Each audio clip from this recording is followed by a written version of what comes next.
Hey, welcome back to another episode with Faviola, the CEO Hustler, always helping you boss up and rise. So, I want to go over your weekly, monthly training here with you. And I want to go over the checklist that's on the Boss Up and Rise online platform. So, the first business checklist is basically just making sure that when you're ready to go over all of the planning and development process, is that you're going step by step and ensuring that, one, that you have an actual workspace for your business, that if you don't have an accounting system, that you create that. If you still haven't decided on a business name, that is okay. Make sure that you use your name and whatever you're putting out on the social media platform, ensure that your name is out there. So basically promoting yourself. And then also regarding the legal structure, I am a sole proprietor. Many will say, okay, how come you're not an LLC or a corporation? You want to protect your business so that they don't, you know, uh, what's the wording, pierce the corporate veil.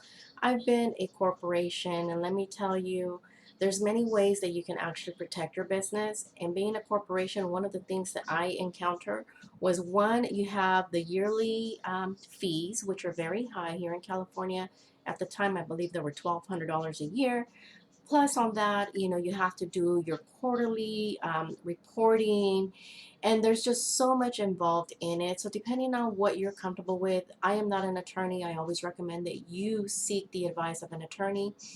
Currently, as a sole proprietor, the way I've set it up, it's still protecting myself as well as my business, making sure that many of you guys are failing to obtain the business licenses and insurance for your business. Let me lower this down. And so having your business license and insurance, now keep in mind that a lot of, depending on the state, county, or city, a lot of the cities and counties, they don't require it, but it's super important that you look into it. Regarding your business plan, when you're first starting out, is just really creating a one pager, really having an understanding of who you are, what you do, what you're going to provide, where do you see yourself starting now in the next 3 to 6 months to a year, and then working your way out to 2 years. You want to create a vision board. If you don't know how, I will be opening up the doors for my vision board training. It's online because, unfortunately, because of social media, because of the pandemic. There's a lot of changes, but it's a fun, interactive way of creating our vision, networking, sipping on some pina coladas, some wine, you name it. The other thing is setting up your back office and your business structure. It is super important to have that set up. How are you going to create or receive your appointments or your orders, etc.? How are you going to be providing those services or shipping out the products?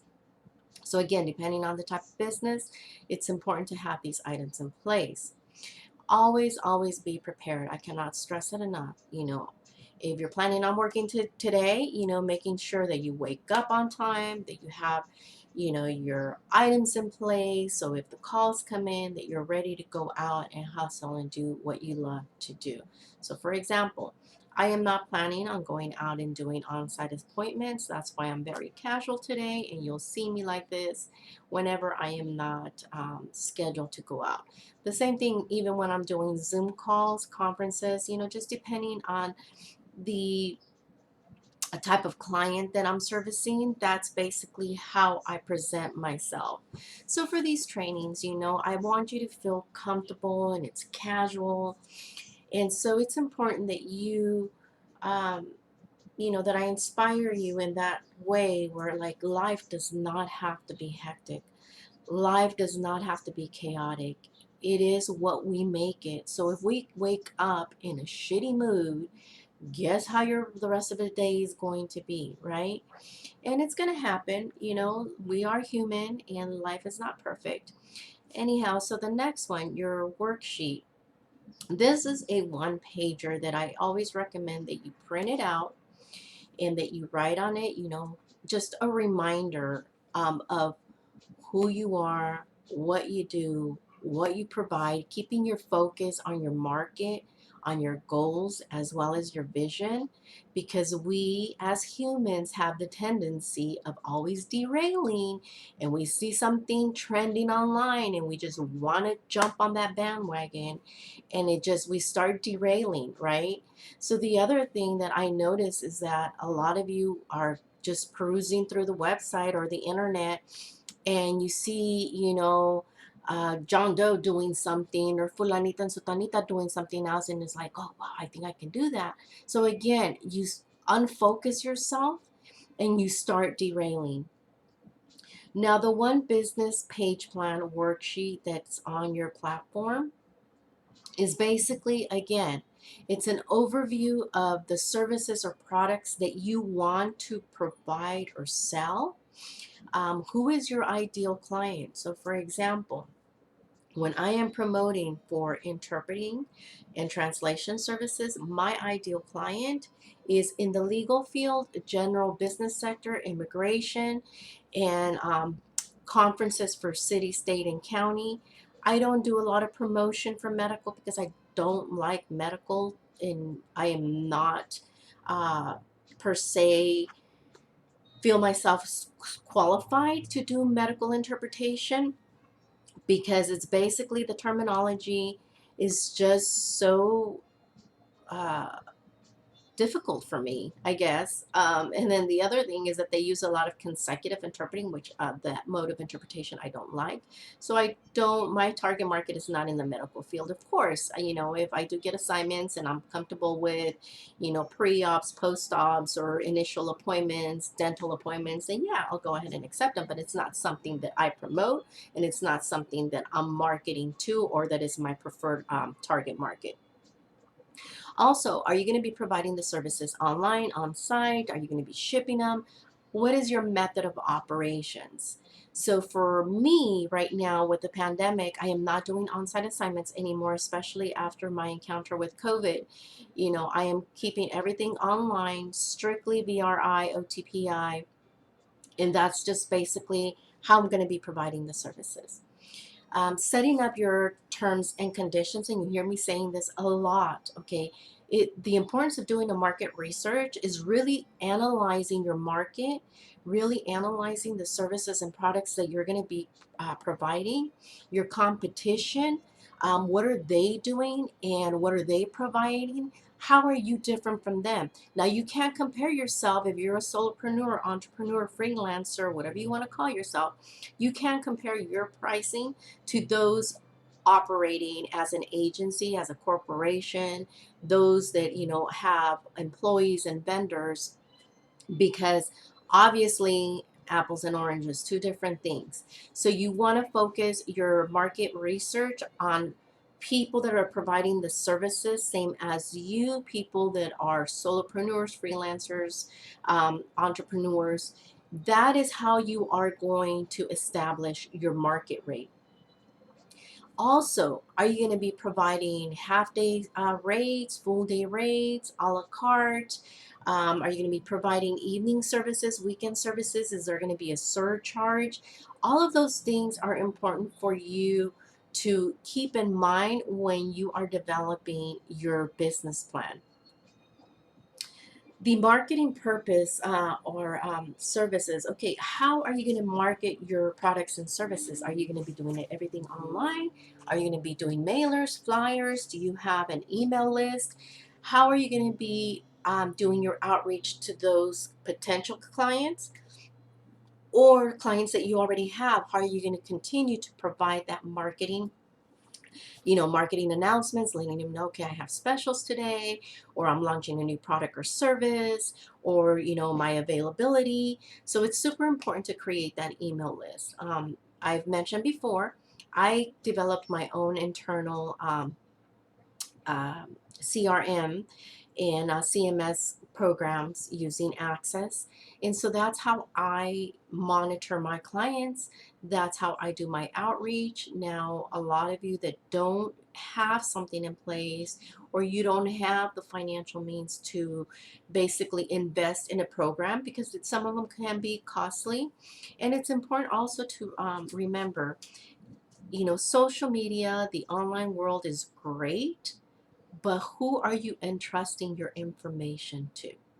So that is why I keep a lot of my items internal. So when I develop my Access platform, it's basically stored in my server.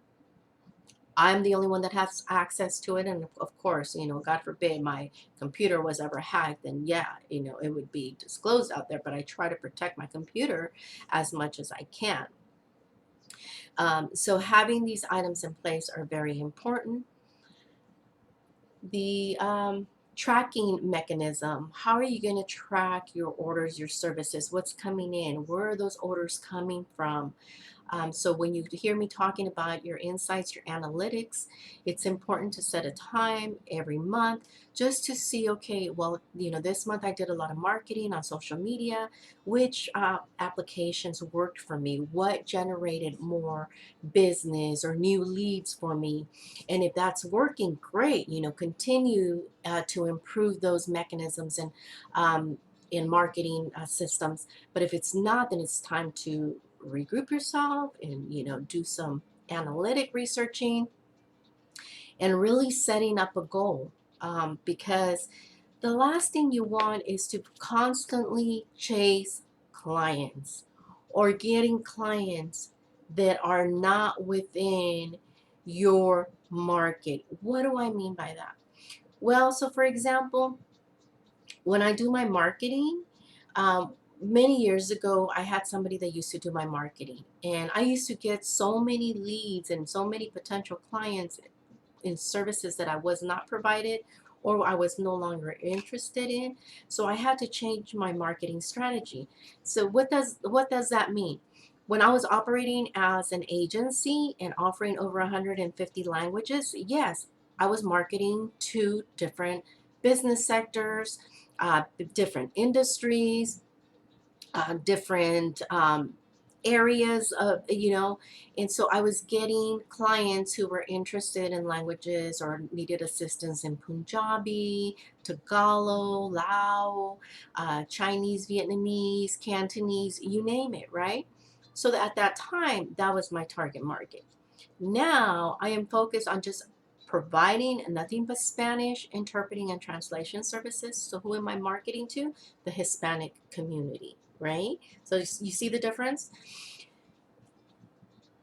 Lastly, what is the benefit of creating a business plan? Many will say, oh, you don't need it, and it's just kind of go with the flow and make it till or fake it till you make it is what, the saying.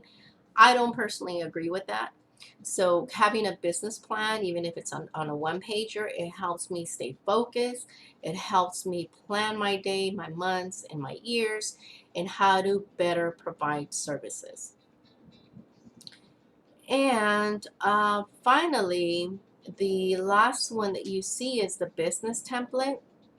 Now, of course, there's so many templates online that you can, create, or that you can do yourself. This is just something that I've been using with my students for years.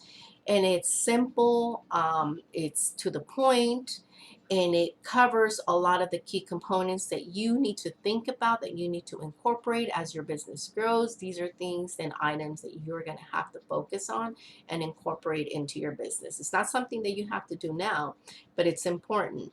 The other thing, it also has, some templates on how to create your goals, set your 30, 60, 90 goals. Again, these are things that you don't have to do now, but they're things that you want to keep in the back of your head and incorporate them as time goes by. The other worksheet that I have here is just like my daily calendar of things that I must do during the week, any follow-up appointments, maybe phone calls that I got, people interested in my services and how to reach back out to them. Also, just like a daily phone calls received log sheet of who called me or any important email correspondence, because remember, computers are great, but things can get buried and sometimes we forget and we can potentially miss potential appointments. Always, always, always remember, check your spam. check your junk folder, because there's a lot of the times there's emails that get thrown into your junk and spam folder, and they can be potential clients. It's happened to me on many occasions, and luckily I have just a habit of looking into that. And so had I not known that, I would have lost those potential clients and businesses. So those are the key elements when it comes to the business planning. I hope this video helped you. Make sure that you like, comment, and share. And then also, and what I mean by sharing, this is an internal video for your educational purposes, for your training. What I mean by sharing is letting any of your colleagues, anybody that can benefit from this training, anybody that's looking or struggling to start and grow their business, make sure that you let them know, and also let them know who referred them out, because I'm sending out goodies. So let's continue to boss up and rise.